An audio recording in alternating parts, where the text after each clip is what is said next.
For every man that is amazing in bed, you have at least 5 that are terrible. The younger they are, the faster they hump thinking that will make you finish. If the guy hasn't made you finish, let them know. Don't fake it, tell them what they can do to help you out. The older ones know that a good pace is key and understand the importance of communication. You realize you can always learn a new trick. New men come with new turn-ons and fetishes. If there is a second guy in the rough and tumble, as long as their Johnson's never touches, most guys are willing to try a threesome. Both men and women can fall in love with the person they are having casual sex with. Confidence in your own body and a good attitude will make you far more attractive to a guy than anything else. You might think you have a type. You probably don't, you're just going through a phase. Such were the advice I would give my girlfriends when we were in college because I had a lot of experience and a high body count. By the time I graduated college, I had already racked up 100 plus bodies, threesome, foursome, you name it, I have done it. Regrettably, I initiated a lot of my friends to this lifestyle. I was highly promiscuous. Although my upbringing played a huge part in it, as I was sexually assaulted multiple times by my stepfather, and there was a point before high school where I started deliberately seeking it. Looking back, I now know that I was brainwashed. Fortunately, I possessed above-average intelligence, which allowed me to excel academically and earn A's in all my high school classes. Despite facing abuse at home and not dedicating much time to studying, my grades remained consistently high, even while engaging in relationships with multiple boys from school. At a young age, my biological father chose to have no part in my life, leaving my mother to marry my stepdad, who unfortunately subjected me to a distressing experience of soul trauma, and he got me pregnant, and that continued to haunt me well into adulthood. As I embarked on my college journey, the patterns of promiscuity that had developed during my youth continued to affect me profoundly. While I wouldn't describe myself as outgoing, I did enjoy popularity among my friends. Some might even consider me an alpha female, as many women looked up to me due to the strength I gained from overcoming numerous traumatic experiences in life. Additionally, I possessed a high level of intelligence that allowed me to breeze through college without putting in much effort. During my college days, I sought intimacy with strangers I barely knew, using it as a means to escape the lingering effects of my past traumas. However, after graduating, my life took a troubling turn. I found myself battling addiction, which made it difficult for me to hold down a job. To support my habits, I clung to a financially well-off boyfriend. Though he may not have fit society's conventional idea of an ideal partner for someone like me, I was an addict, and he became my source of both financial support and the substances I craved. He seemed content to have me, regardless of the situation. I remember the turning point in our relationship when he basically switches between squishing me with all his weight while trying to shove his tongue down with lots of spit. He was then way too rough with his fingers down there, while he was obviously trying to pleasure me in some way, which was sad, because he seemed to think he knew what he was doing, and he was basically hurting me and making weird faces. It felt like he was trying to dig a dime out from between 2 couch cushions. Lots of poking around that just got faster and more desperate. I had to tell him to stop. Then he just wanted to jackhammer away and try to finish. I gave him about 5 minutes, hoping he would finish and just fall asleep. When he still hadn't finished, I was getting sore and felt like a hole in the mattress. He was obviously just lost in his own world. I mean, at that point, I might as well have been a flashlight. I ended it by telling him I needed a moment to pee, and when I got back the idea of sex was thankfully gone. We were both a little stoned, but man, I was ashamed of what my life had become. 2 months later I found out that I was pregnant. I panicked. I was only 23 years old, the last time it happened was when I was 14, and my stepdad was responsible. I wasn't ready to be a mother then, and I am not ready to be a mother now. I wasn't ready to be a mother at all. I felt like I had my whole life ahead of me. He wanted to keep it, but I didn't. So, I went to the clinic to get it removed. During the procedure, I lost a lot of blood, and I passed out and had an out-of-body experience for about 5 minutes. When I passed onto the other side, I saw the son that I should have had, the one I just removed, what he would have become and how happy I could have been. I went through a life review. I found out that I chose the life that I live in, I chose the color of my skin, I chose my mother, my stepdad, I found out that I chose the difficult life that I lived, and I had the strength to overcome. What I wasn't supposed to do was to abort the second time. He was the same soul that I removed at 14. That was why I had that experience, because I had a soul contract with God, the light, the source, you can call it whatever you want, and that's where we all come from, and I wasn't living by my contract and doing what I was supposed to do. I don't want to go into details about that experience because that's not what this story is about. However, when I came back to life, my life changed. I forgave my mom, my biological dad, and my stepdad because I now understood my purpose in life. And it helped me heal. The first thing I did after that experience was to break up with my boyfriend. I cleaned up myself, started exercising, fasting, and meditating.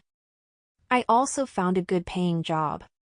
Then something miraculous happened in my life. I found my now husband when I was 25 years old. He is a clean-cut good guy. I would never have gone for someone like that 2 years earlier. Even my friends that knew me expressed that he was not my type. What my girlfriends didn't realize was that I was a changed person. I tried to keep my newfound spirituality to myself and my private life as I wasn't properly grounded in my spirituality yet. My husband was a perfect match to help raise my spiritual vibration. We both had good jobs and I felt like he was my perfect soulmate. Before we tied the knot, I was upfront with him about my promiscuous past and the abusive upbringing I had endured. Despite being shocked initially, he has come to accept and believe in my transformation, and to this day, we consider ourselves incredibly fortunate to have found each other. Then, one day, one of my closest friends informed me about her upcoming wedding and extended an invitation to her bachelorette party. However, when I discovered that the celebration would take place at a male dance club, I felt hesitant. Although she had been my best friend during college, and we were inseparable back then, I had evolved into a different person over the years. After discussing it with my husband, he decided that I should attend the bachelorette party, at least to show my support and leave if I felt uncomfortable. However, the thought of going to such an environment didn't sit well with me, and I couldn't understand why my husband would even permit it. I had specifically hoped he would say no, allowing me to use him as an excuse to decline the invitation when talking to my friend. You see, my friend still remembered the old version of me, the wild, promiscuous one who was always up for a party. But I had changed, and the idea of being in that atmosphere no longer aligned with the person I had become. However, there was a strange part of me that saw my husband's willingness to support my decision, even if I chose to go and then leave if things got uncomfortable. It made me wonder if perhaps destiny had a plan in mind for me on that night. Upon arriving in the city where she resides, I drove there on a Friday evening after work and checked into a hotel. As it turned out, most of the bridal party had also chosen to stay at the same hotel. I was familiar with many of the girls since we had attended college together, but there were a few new faces I hadn't met before. Friday night was the bachelorette party, while the wedding was scheduled for Sunday. As part of the festivities, a group of girls and I headed to the bride's residence, where she lived with her fiancé. Truthfully, I didn't know much about him, except for what I had heard about her dating a very nice doctor. Most of my girlfriends were incredibly attractive, and my girlfriend was no exception. She was exceptionally beautiful, which made her highly sought after. It didn't surprise me that she had managed to win the heart of a good doctor. When I finally met her fiancé, the doctor, I found him to be a kind and loving man. However, a part of me couldn't shake the feeling that he might not fully comprehend what he was getting into with my girlfriend. It seemed like he might be in over his head. During our conversation, I noticed certain things he said that made me doubt if he truly understood who my girlfriend really was. We talked about his job, and before parting ways, he even gave me his business card as well. It left me pondering if he grasped the full complexity of being with my girlfriend. It's the story as old as time, the curly hair, good successful young doctor marrying a hot trophy wife that he could brag to his friends about in his country club, and guys would envy him as she looks good in his arm. I was happy for my girlfriend. Everything turned out well for us despite all the shenanigans we pulled in college. The sun set and it was time to hit the male club. The old me have been to a couple of male clubs, so I knew the drill. Back in the days we would entertain the dancers shoving it on our faces, and we would scream with excitement, and sometimes we would end up in the bathroom or dressing room doing blow or having sex. That was during our college days, and it didn't happen too often. That was before we got married or were in serious relationships. Most of the bridal party were married or in a serious relationship. During the bachelorette party, I was at the bar with a friend. Meanwhile, the bride, wearing a bridal veil, was seated on a chair on the stage, with a male dancer provocatively performing in front of her, making suggestive moves. She covered her face with both palms but couldn't help but giggle with excitement, seemingly trying to avoid the dancer's advances. The rest of our friends cheered her on enthusiastically, creating a lively atmosphere. While all this was happening, I sat at the bar with another girl, sipping on my Red Bull to stay awake. The club was filled with several scantily dressed dancers roaming around, as the ladies in attendance vied for their attention, making it an eventful and energetic night. The atmosphere felt somewhat similar to a nightclub, where guys vie for attention from females, except in this case, there were only about 7 or 8 dancers catering to nearly 50 enthusiastic girls. I couldn't help but reminisce about how I might have been just as eager in the past, but now I found myself playing the role of a mother hen, watching over my girlfriends from a corner to ensure things didn't get too wild. As I was engrossed in conversation with the girl at the bar, I failed to notice that one of the dancers had whisked away the bride and a few other girls to their dressing room.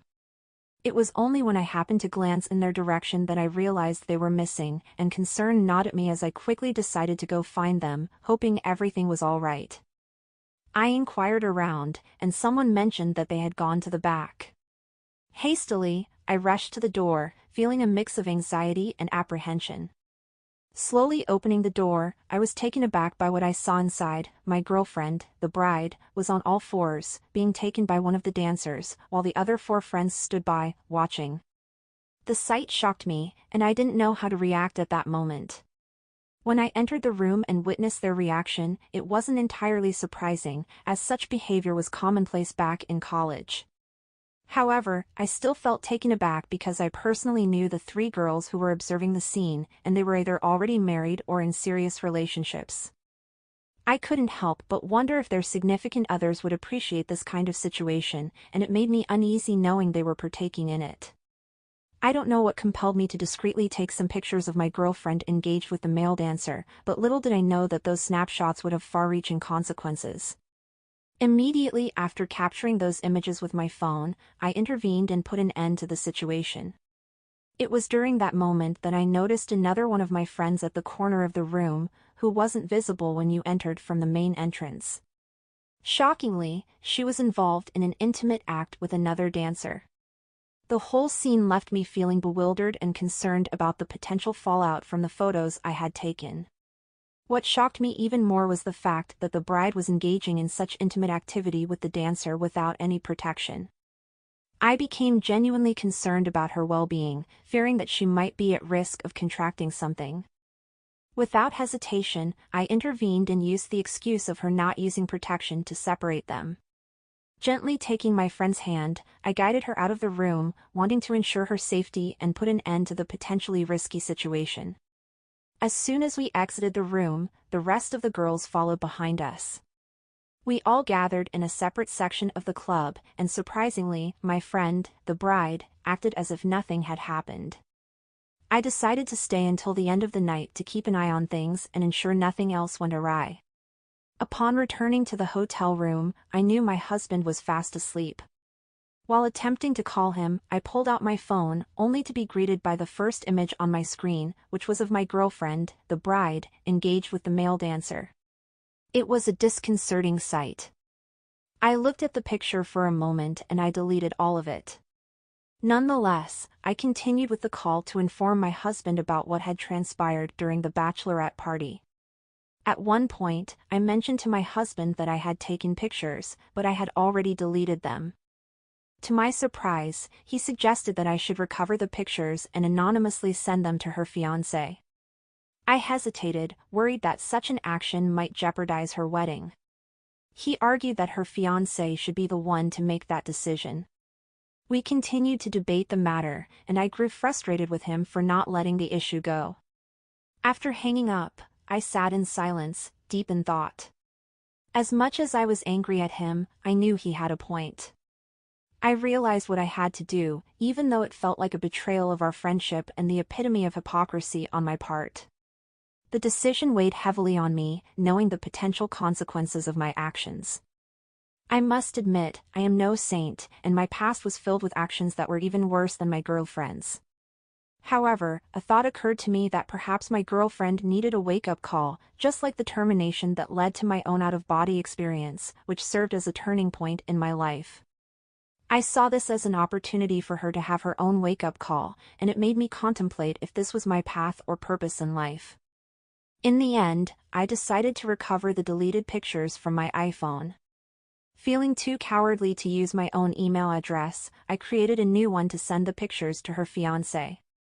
The subject of the email read, "What your fiancé did at her bachelorette party," and I attached 3 pictures before finally going to sleep, weighed down by the magnitude of my actions. I woke up the following morning with my phone blowing up with text and missed calls. There was a WhatsApp group of the bridal party and so much crying emojis. The wedding had been called off. I called back my friend, the bride, feeling extremely guilty for secretly taking the pictures and then sending it to her fiancé. I knew I was the cause of her pain. I just broke up her marriage and I was on the phone with her trying to console her, and she doesn't know that I was the cause of her pain. I had unintentionally shattered her dreams and brought her immense pain. Deep down, I felt the heavy burden of remorse, knowing that I was the cause of her heartache. Despite my internal struggle, I offered her words of comfort and consolation, trying my best to support her during this difficult time. However, I couldn't bring myself to reveal the truth about my role in the situation. She remained unaware of my involvement in her pain. I went to stay with her at her parents' house after her fiancé had kicked her out of their home. Realizing the severity of her situation and the intensity of her emotional distress, I knew I needed to extend my stay for an additional week.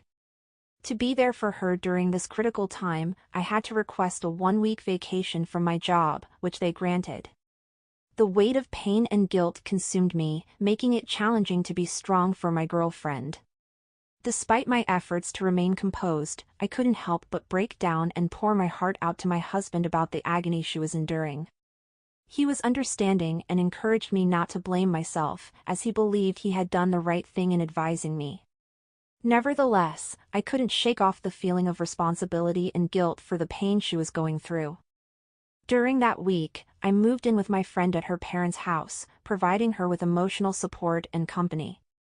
We spent much of our time chatting, and during this period, a rumor started circulating that one of our friends was responsible for sending the pictures. Nobody suspected me, and they began condemning the accused friend. In an effort to defend her, I sent a message, suggesting that I had seen one of the male dancers taking pictures when I entered the room through the entrance. Unbeknownst to everyone else, I was well aware of what had truly transpired inside that room. 2 dancers were present, one involved with the bride, and the other receiving a sole favor from another friend in a corner. Despite the troubling circumstances, I did my best to help my friend move past this tragedy. I introduced her to meditation and encouraged her to leave behind the wild college lifestyle, hoping it would aid in her healing process. The situation is still a work in progress, and we continue to talk on the phone every day. Despite this, the burden of guilt remains heavy, and I am inclined to confess to her that I was the one responsible for exposing the pictures to her fiancé. Throughout this dilemma, I have sought guidance from my husband multiple times, and he consistently reiterates that the decision is entirely up to me. If you were in my position, would you keep quiet on the role you played? Or should I come clean for exposing her and destroying her hope of wedding her fiancé, and then brace for the impact?